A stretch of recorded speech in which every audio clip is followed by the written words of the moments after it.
হ্যাঁ, যে কোনো ভাষাভাষী তাদের দাবি নিয়ে গণতান্ত্রিক পথে আন্দোলন করতেই পারেন। আর ত্রিপুরার যে ককবরক ভাষার লিপি নিয়ে এই আন্দোলন বা বিতর্ক বহুদিনের, এটার একটা সমাধান হওয়া দরকার।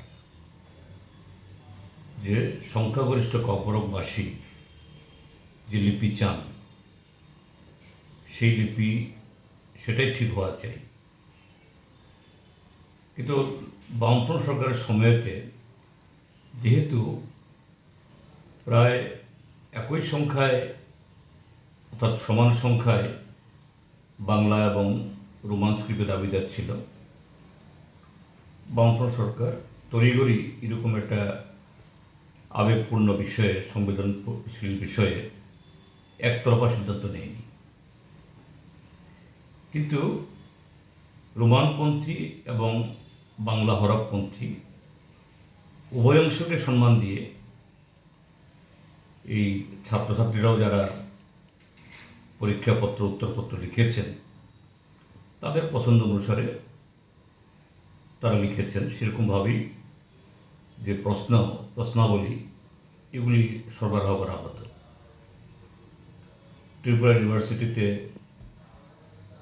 তারা প্রথম থেকেই রোমান স্ক্রিপ্টে প্রশ্নপত্র বা এই প্রশিক্ষণ, টিচিং,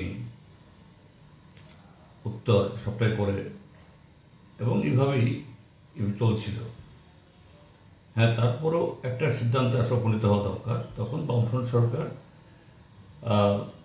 স্বনামধন্য ভাষাবিদ, সাহিত্যিক, গবেষক, এই যে কি নাম জানি,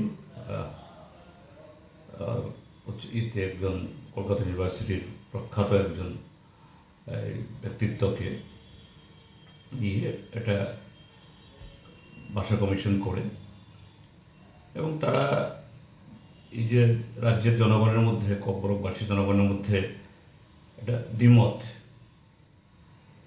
যে মূলত নতুন প্রজন্ম তারা এই রোমান স্ক্রিপ্ট চায়, পুরনো বা মধ্যবয়সী তাদের একটা ভালো অংশ তারা বাংলা স্ক্রিপ্টে চান। তারা একতরফা কোনো সিদ্ধান্ত দেননি।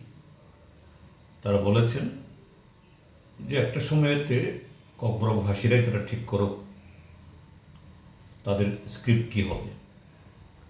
তো সেই স্ট্যাটাস কিউ, অর্থাৎ রোমান এবং বাংলা ওই হরফে লেখার যে এই প্রচলন ছিল, এটাকে সরকার চালু রাখে। এখন 2018-তে বিজেপি সরকার আসার পর প্রতিনিয়ত এটা নিয়ে দ্বন্দ্ব হচ্ছে। সরকার বিধানসভা বা তার বাইরে বলছেন স্ট্যাটাস কি, অর্থাৎ আগে যেরকম চলছিল এভাবেই চলছে। কিন্তু দেখা গেল বিগত 2-3 বছর ধরে সেখানে Tripura board of secondary education তারা এক ধরনের ফরমান জারি করছেন, আর এই মাঠে ময়দানে গিয়ে ছাত্রদের দাবি অন্যরকম। এটা নিয়ে ক্রমশ জটিলতা বাড়ছিল এবং সর্বশেষ দুটি ছাত্র সংগঠন তারা রাস্তায় নামেন। এখন দেখা যায় শাসক গোষ্ঠীরই একটা অংশ বললে ভুল হবে, দুটো অংশই তারা এই ছাত্রদের দাবির পেছনে তারা আছেন। ভালো, থাকাটা কোনো অন্যায় কিছু না। এবং একদিন আগে সন্ধ্যায় তারা গিয়ে মুখ্যমন্ত্রীর সাথে গিয়ে একদম সৌহার্দ্যপূর্ণ আলোচনা, ছবি টবি বেরোলো পত্রিকাতে, অর্থাৎ এই ইস্যু নিয়ে আলোচনা হয়েছে এবং খুবই মসৃণভাবে এর সমাধান হয়ে যাবে। কিন্তু পরদিন সকালবেলা, অর্থাৎ 21 তারিখ যেদিন আমাদের বাজেট অধিবেশন শুরু হলো, সারা ত্রিপুরা রাজ্যের মধ্যেই রাস্তা রোকো শুরু হয়ে গেল। তো রাস্তা রোকো ত্রিপুরা যে নতুন হচ্ছে তা নয়, কিন্তু এই দাবিটাকে কেন্দ্র করে এই ছাত্র সংগঠনগুলো যেভাবে ওরা রাস্তা রোকো করলো, অ্যাম্বুলেন্স দাঁড় করে রেখে দিল, যেতে দিল না, তারপরে একদম বাচ্চা কাচ্চা মহিলা যাদের জরুরি হসপিটালে যাওয়া দরকার এদের যেতে দিল না, এটা তো সম্পূর্ণ অমানবিক, অন্যায় এবং কোনো একটা ভাষার মতো একটা গুরুত্বপূর্ণ দাবি নিয়ে যারা আন্দোলন করছেন তাদের কাছ থেকে এই জাতীয় ব্যবহার, অমানবিক ব্যবহার আশা করা যায় না। এটা মোটেই সমর্থনযোগ্য নয়। আমি এটার গুরুতর নিন্দা আমি করছি। এটা হওয়া উচিত ছিল না। এক, দুই হল যে এই যে আন্দোলন করছে, দেখা গেল এরা এই সরকার পক্ষেরই লোক।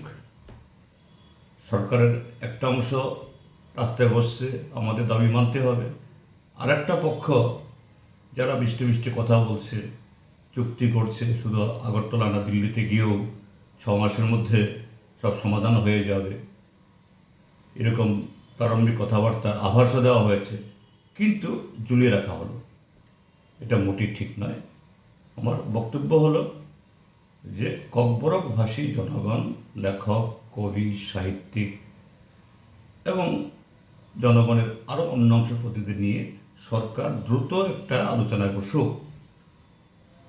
এই দাবিকে নিয়ে আর একদিনও সময় নষ্ট হওয়া উচিত না এবং একটা সিদ্ধান্ত নিক।